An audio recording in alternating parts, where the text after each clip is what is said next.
আচ্ছা, আপনাদের কার সাথে এমন হয় বলেন তো? মানে আমরা যারা বিজনেস করি, আমাদের কিছু এরকম ছেঁচড়া আত্মীয়স্বজন বা ফ্রেন্ডস থাকে, যারা আমাদের কাছ থেকে সবসময় ফ্রিতে কেক চায়। তারা অলওয়েজ আমাদের সাথে দেখা হইলেই বলবে, "কিরে তুই তো বিজনেস করস, ফ্রিতে একটা কেক খাওয়া না, ফ্রিতে একটা কেক খাওয়া না।" তাদের মুখের মধ্যে ২৪ ঘন্টা এই কথাটা লেগেই থাকবে।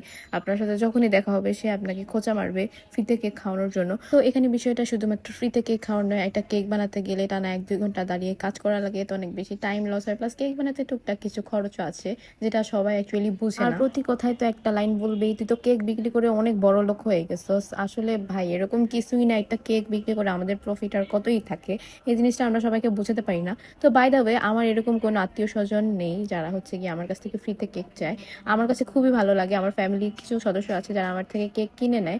আর তারা আমার কাজটাকে কাজ হিসেবে অ্যাপ্রিশিয়েট করে। জিনিসটা আমার কাছে খুবই ভালো লাগে যে তারা আমার কাজকে সম্মান করছে। আমার কাস্টমার হিসেবে আমাকে রিভিউ দিচ্ছে, ফ্যামিলি মেম্বার হিসেবে নয়। আমার এরকম অনেকগুলো ফ্রেন্ড আছে যারা আমার কাছ থেকে কিনে কেক নেয়। তারা আমাকে প্রতিনিয়ত আমার ভালো খারাপের রিভিউ দেয়, যেটা আমাকে অনেক বেশি ইন্সপায়ার করে কাজের প্রতি। যেমন আমার ফ্যামিলিতে কারো বার্থডে হলে আমি অলওয়েজ আমার কাছ থেকে আমার কিছু আত্মীয়স্বজনরা কেক অর্ডার করে নেয়। পাশাপাশি আমি ট্রাই করি তাদের জন্য ছোট্ট আরেকটা কেক ম্যানেজ করে দিতে, যেটা আমি একদম টোটালি ফ্রিতে দিই তাদেরকে।